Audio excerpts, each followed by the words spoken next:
welkom. En dan gaan we dus gelijk van start met het buitenlands sportgedeelte. Maar wel wat minder prettig nieuws. En dat we dus over het heen gaan van Wim Jansen. Santos, Wim Jansen. Je bent iemand die voetbal altijd volgt. En als je het hebt over Wim Jansen, waar denk je onder andere aan? Ik heb Wim Jansen helaas niet zien voetballen. Omdat hij onder andere in de jaren 70 dus toch wel furoren gemaakt heeft. Maar als je toch een beetje research doet, dan merk je dat hij toch wel een van de meest getalenteerde en bekendere Nederlandse voetballers is. Ik heb onder andere dus kunnen lezen dat hij een heel goede middenvelder was en ook af en toe als verdediger optrad. Hij heeft onder andere gespeeld in de periode van Johan Cruijff. En ja, hij heeft toch wel furoren gemaakt bij Feyenoord.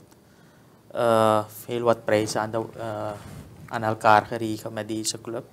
En later ging hij dus aan de slag als trainer in Schotland, ik denk bij Celtics. Natuurlijk jammer voor Nederlands voetbal op zich, omdat hij toch wel een icoon is die zijn bijdrage geleverd heeft aan de ontwikkeling van het Nederlands voetbal. Al met al een zeer getalenteerde voetballer en natuurlijk jammer als je hoort dat ook deze persoon dus niet is weten ontkomen aan de circle of life, toch? Geboorte en sterven. Natuurlijk de condolences aan de familie. Natuurlijk, we hebben dat ook gehoord.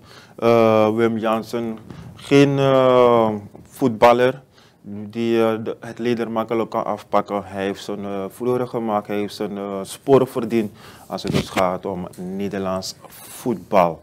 Daar hebben we dat natuurlijk ook vernomen. Dan gaan wij dus naar MMA, Eagle. Tyrone Spong, die heeft dus een comeback gemaakt. Het heeft een hele tijd geduurd, maar hij was vrijdag, jongsleden, weer in de ring.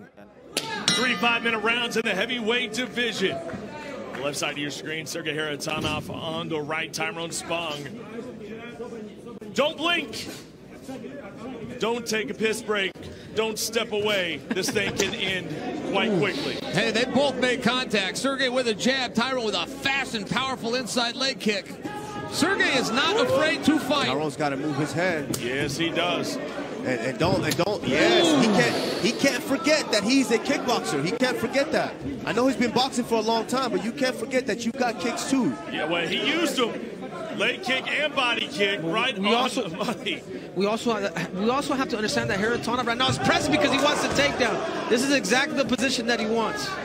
I'm a little surprised at the lack of resistance. That was almost a push, and it looked as though maybe there was a slip there by Tyrone, but he went down. He's in danger. This is his position here. This is his position here. Squeezing the head. This is his position here. All Sergey needs to do is stay here. Don't change the thing. Keep that lock and stay right here. The big bear, Sergey Haratonov. Spong called him a polar bear, said he was going bear hunting. Well, the bear's getting the best of him right now. Sergey's going to want to turn him. Going to want to turn him, put his head on the fence, get his feet off of it. There's a big position, a big opportunity right here for Haratonov. Yeah. Tyrone's going to have to find that cage and start to kind of wiggle himself out to use that cage to eventually get up. He needs some type of base in order for him to start getting to his feet. Yeah, he has a dude that's close to probably 300 pounds tonight. Oh, and that's hard. Tyrone's got to put his back. He's got to sit up against that cage here because Haratonov is working his way up.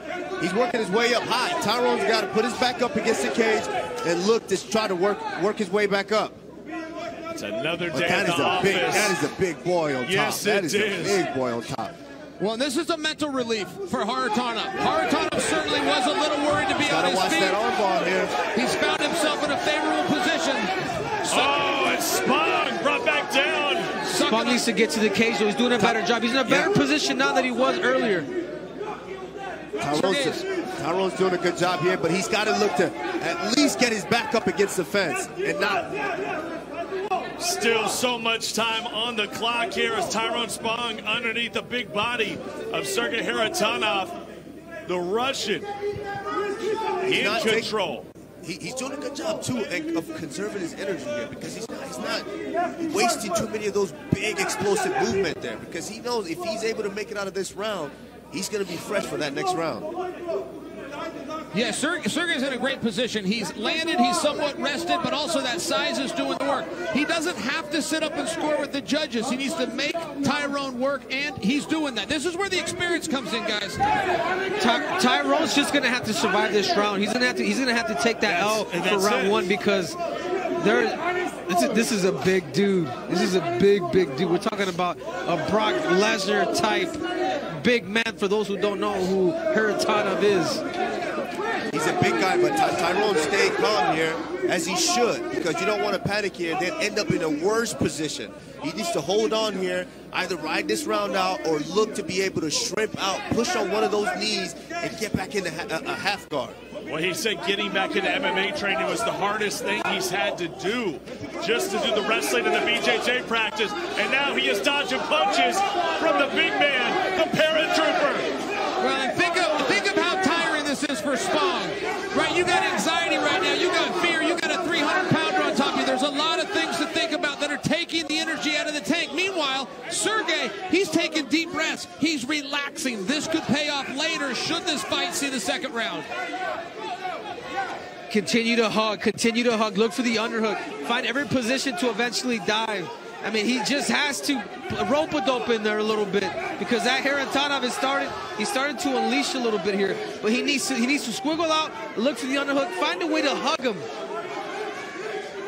Sergey unable to connect with a straight shot. That time punches right through the guard of Tyrone Spong. We are at 30 seconds left in the round. How much longer can the King of the Ring survive? It seems like Haratonov got a little tired, man. If you think about it. It's a little defeating when you're raining down heavy strikes and you're not able to connect or get the guy out of there. And Tyrone's doing a good job. He just needs to hold on here and try to make it out of this round. But he can't get lazy here and give up.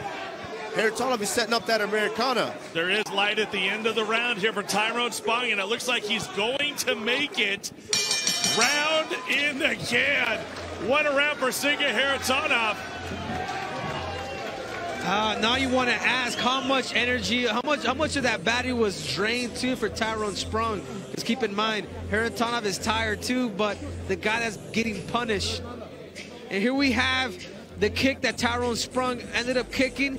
I almost feel like he somewhat lost his balance on that second one. That takedown. And he reloaded. He reloaded and fired it again. And I'll tell you, if you could just watch it, this is a push. I don't know that Sergey meant that to be a takedown. It was a push. There was a footing issue, but fair play. Yeah, that's kind of that's kind of one of those things that you don't want to do when you know that if you have a huge deficiency on the ground. You don't want to throw too many kicks, because if your opponent catches the kick, and especially a guy as big as Sergey, you may stay there all night. Well, Tyrone Spong springs out of his corner because he's ready to right that wrong that was round number one. Can he keep the big bear off of him, Chael? It's not going to be easy. Haratonov walks right through strikes, and he knows what the ticket is to victory tonight, and it's getting Spong on the ground. Yeah, oh, that's right. Yeah, and the one thing, the takedown's very effective, as we just saw. But, guys, the threat of a takedown is equally as debilitating to a heavy striker. Tyrone Spong is going to think twice now before he throws anything, and Sergey's got his marching orders. And Sergey just went back to the well. He tried to shoot for the takedown, but that goes to show you how improved Tyrone's takedown defense is. Would there have been a takedown in that first if it wasn't for him catching that kick? Yeah, but this is the thing, guys, is because this guy is so big, Tyrone Spong doesn't have to take his chances on his feet, and it has to start now. You don't want that big body on top of you for another 5 minutes. This is what you paid for, folks. We talked about it. It's live, it's free on Flex. But you gave us your time, you gave us a chance, and we are giving you a slugfest in the middle of our Eagle FC cage. Tyrone Spong looking to battle back. Haratonov willing to stand and trade. And Spong can't wait, guys. The time is now. Don't be as heavy on the kick. Be real heavy on the hands. You can tell he's literally loading up. He's waiting for a kick, Henry. As long as Tyrone uses the hands and not the kicks, it's going to shut down some of Sergey's options. Keep it in the middle. If Tyrone Spong is able to keep it in the middle, the advantage goes on his side, but he cannot allow him to press or be on bottom. This is a battle of distance right now. Whoever wins the distance is going to win the fight.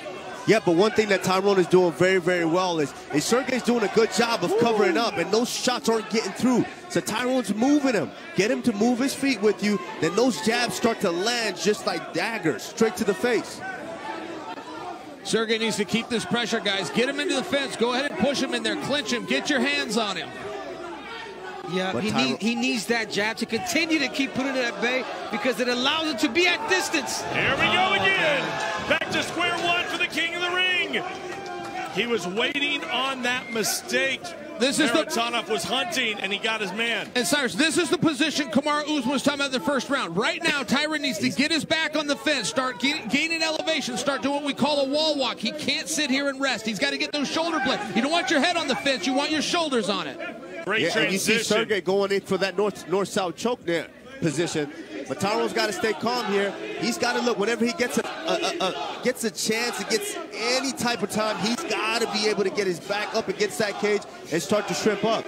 But I think he's almost in a crucifix position here. Expect Sergey to try to go for a full mount, and he's there. And he's right back this in is trouble. Bad news here for Spong. Haratonov in full mount. And Sergey can either just settle his weight, make Tyron do a bunch of work, or he can sit all the way up and start to pick these shots very deliberately like he did at the end of the first. My goodness, man. How long can you dodge him, Kamaru? Wow, and Sergey just did something very, very good. You see him, he stepped over with one knee. And this fight is over. Haratonov gets the win. Main event victory in Eagle FC 44. And to many, he just upset the King of the Ring's return to the sport.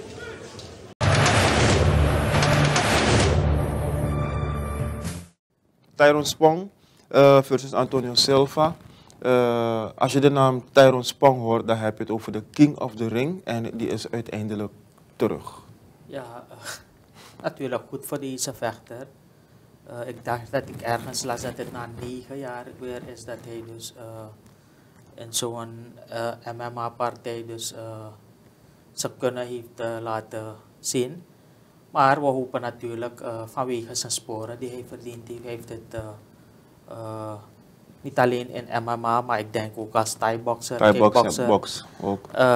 dat hij uiteindelijk toch wel, ik bedoel, dit zijn de jaren waarbij je nog wel productief kan zijn in de vechtsport, omdat gaandeweg je leeftijd vordert, dan ben je uiteindelijk niet meer in staat om fysiek slagen te incasseren. Dus we zijn blij, is onze Sranamang, onze Kondreman.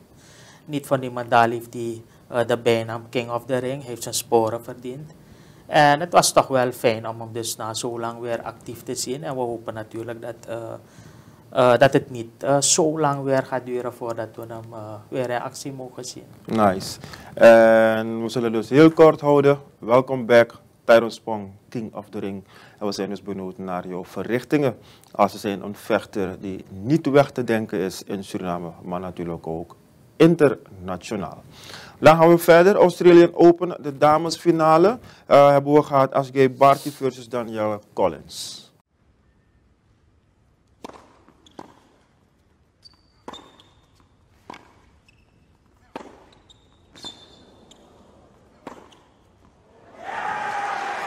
She's got a world-class backhand, Danielle Collins.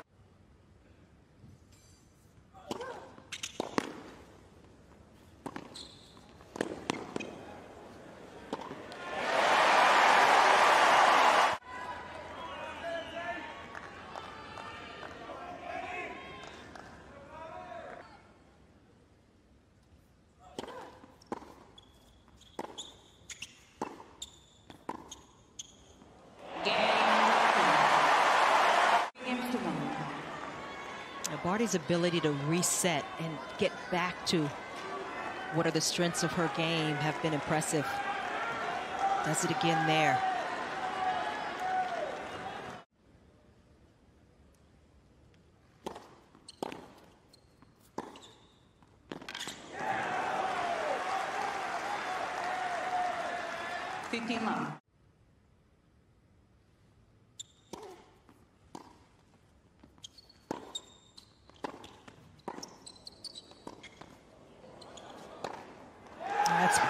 beautifully played by Collins.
Barty is the Australian Open champion.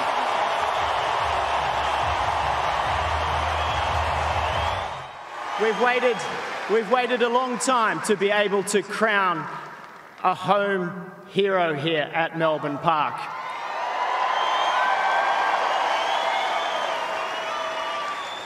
And it is my pleasure to ask Yvonne Goolagong-Colley to present the Daphne Ackhurst Memorial Trophy to our champion at the Australian Open 2022, our women's singles champion, Ash Barty.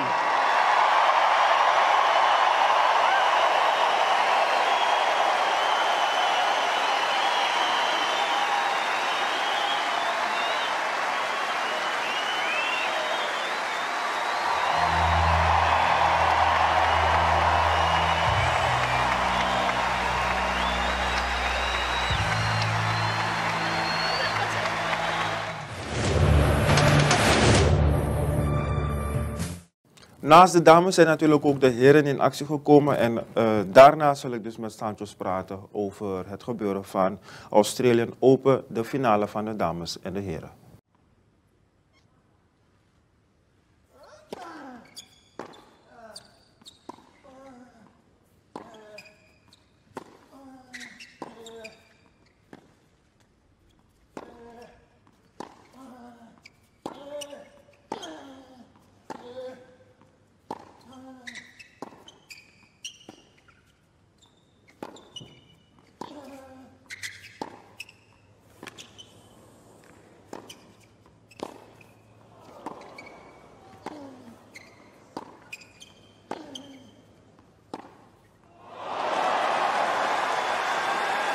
What an enchanting night here in Melbourne it promises to be.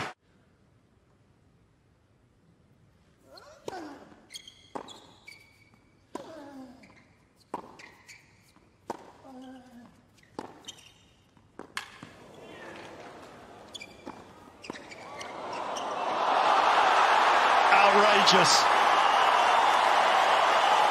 The Russian play, honestly, it started with the Russians. You take this short ball through the middle of the court and you drive it through the middle. Rafa stayed home a little bit, just enough.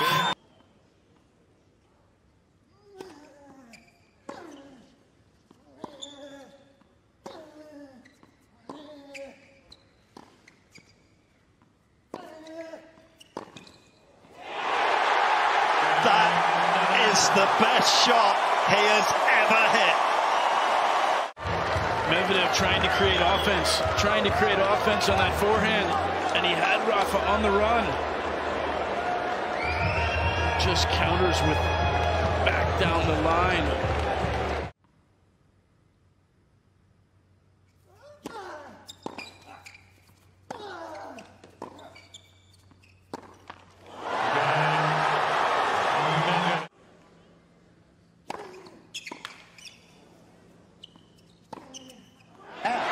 What a return. What a return pitch.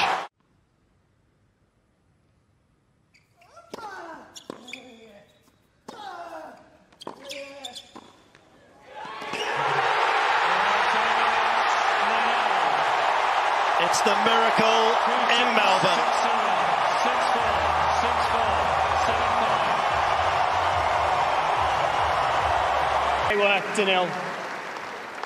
Well, just to think that a few months ago he had surgery and was unsure whether he would even be back out playing tennis, let alone be here on Rod Laver Arena competing in a major final. His resilience is extraordinary, and today he achieves something quite unique, a 21st Grand Slam singles title.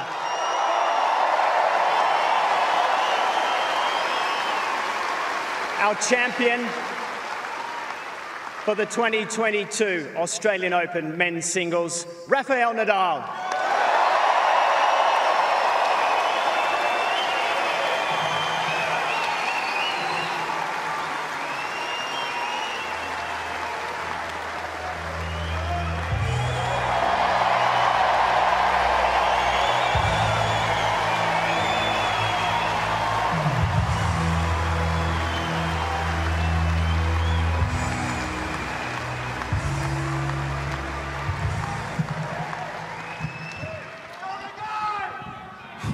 Well,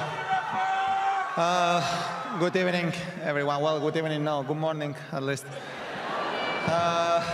Well, first of all, I know it's a tough moment. Daniil, you are an amazing champion. I have been in this position a couple of times in this tournament, having chances to have the trophy with me. But I don't have any doubt that you have this trophy a couple of times in your career because you are amazing. So I want to congratulate you and all your team and family for everything. Australian Open, de damesfinale Ashley Barty versus Danielle Collins. En natuurlijk hebben we ook de herenfinale gehad. Het tennisgebeuren, Australian Open.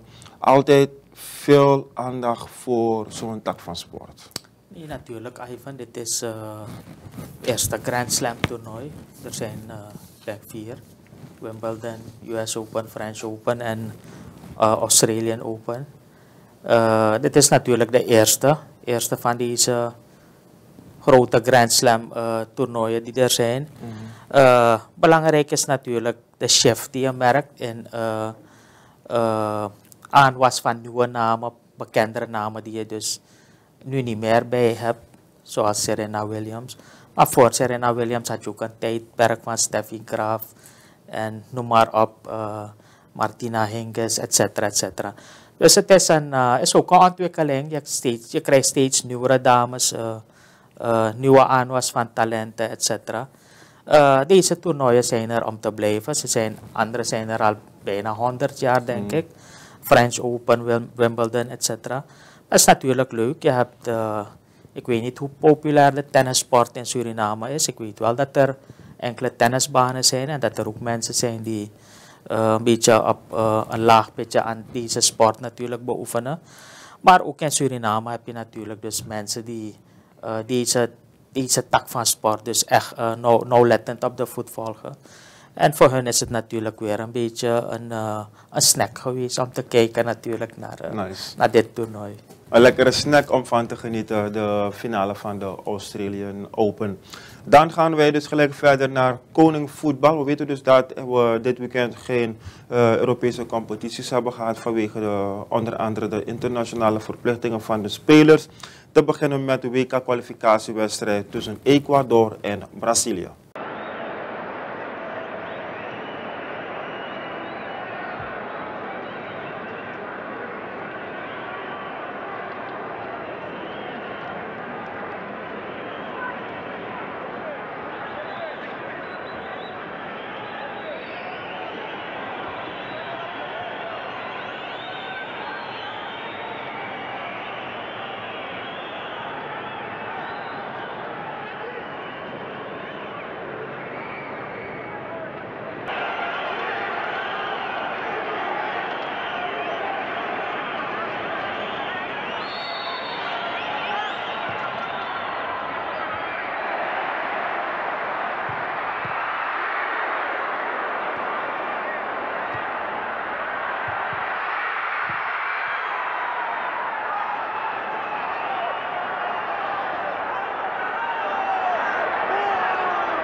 Ecuador versus Brazilië, WK-kwalificatie 2022.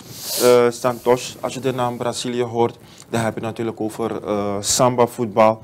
Maar als je dus kijkt naar de oefeninterland gespeeld, of althans kwalificatiewedstrijd Ecuador-Brazilië.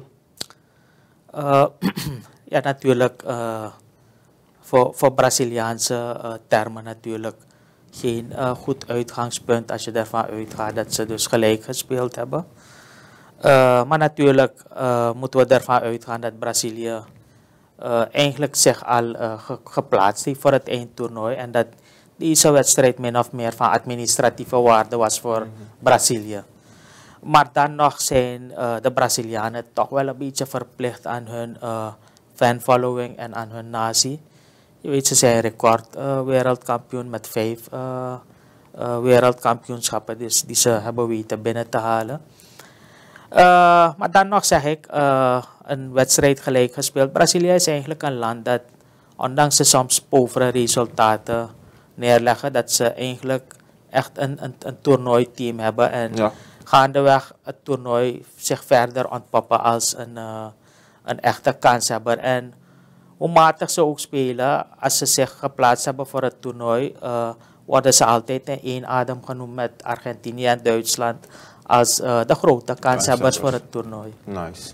Dat weten we dus van de Brazilianen, de goddelijke Canaries. Kijken we dus verder, dan is ook in actie gekomen Chili en Argentinië.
Chili versus Argentinië, Santos zei het al, bepaalde namen van landen kan je in één adem noemen als het dus gaat om goede kanshebbers van grote toernooien. En in dit geval hebben we het dus gehad over Argentinië, die te gast was bij Chili. Ja, voor mij was het natuurlijk mooi om te zien, weet je, soms bepaalde ontwikkelingen maken dat je zaken anders gaat benaderen. Vanaf het wegvallen van Messi bij Barcelona merk je direct wat de waarde. Als men twijfelde wat de waarde was van Messi, dan ziet men het nu. En ik wil dan, omdat ik ook weet, we zijn er ons allemaal van bewust dat er een moment gaat komen dat Messi ook niet meer in de nationale kleuren van Argentinië te bewonderen zal zijn. Dus voor mij was het belangrijk, laat me naar deze wedstrijd kijken, hoe dat team zich ontpopt en hoe ze spelen zonder Messi. Niet dat ze dat nooit gedaan hebben, maar toch wel, je wil weer even kijken. Ja. En ik kan je zeggen, kijk, met Messi spelen, iemand zo getalenteerd als Messi, alles heeft zijn voor- en zijn nadelen. Messi is een one-man army. Als hij die bal heeft, kan hij in 5 seconden van magistraal voetbal een wedstrijd ontketen, een doelpunt scoren en op play. Maar aan de andere kant moet je begrijpen dat als Messi de bal heeft, dat mensen soms zijn medespelers staan te kijken, omdat men geen idee heeft wat er gaat gebeuren, wat hij gaat doen. En Messi gaat dwars door alle linies langs zijn medespelers heen. Dus voor mij was het mooi om te zien dat Argentinië voldoende kwaliteit heeft om als team, als collectief, bijzonder snelle spelers, ook op het middenveld, op de flanken, zoals we altijd gewend zijn te zien bij Argentinië, aanvallen over de flanken. Dat hebben ze dus tentoongesteld. En ik ben bijzonder blij. Nou, laat me niet zeggen bijzonder blij, maar het was wel aangenaam, ook voor de fans van Argentinië, om te zien dat ze toch wel in staat zijn om een team als Chili, dat toch wel over een heel goede generatie op dit moment beschikt, toch wel aan de kant hebben weten te zetten. Natuurlijk jammer dat ze 2 van de belangrijkste, en dat was mooi, de meneer noemde de sportcommentator, haalde wat statistieken aan. Hij zei van de 98 keer dat deze 2 landen tegen elkaar zijn uitgekomen, wist Chili er maar 8 keer te winnen van Argentinië. 60 keer won Argentinië en de rest werd dus in een gelijkspel. En bij mij kwam toen op van in de 8 wedstrijden die men verloren heeft, waren 2 van ze toch wel heel belangrijke wedstrijden. Dat waren 2 back-to-back finales in de Copa America. Ja.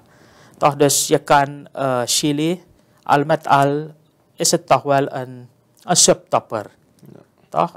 Niet te Die kan je ook onderschatten. niet wegdenken als het dus gaat Ook om niet weg te onder denken. andere Copa America. Klopt. In Copa America, maar ook op het WK hadden we ze graag weer gezien. Maar na dit resultaat zijn ze dus teruggevallen naar de 7e plaats. En als je mij vraagt, worden de kansen steeds kleiner voor Chili om zich dus te kwalificeren voor het WK 2022. Nou, Argentinië en Chili. Het was natuurlijk een lust om naar die wedstrijd te kijken, maar natuurlijk is er een verschil gelet op de spelsystemen en natuurlijk ook de manier hoe er dus gevoetbald wordt. In elk geval hebben we van de partij kunnen genieten. Dan komen wij dus ietsje dichter bij Suriname, want dan hebben we dus over WK-kwalificatie CONCACAF. Canada, die is natuurlijk bekend in Suriname.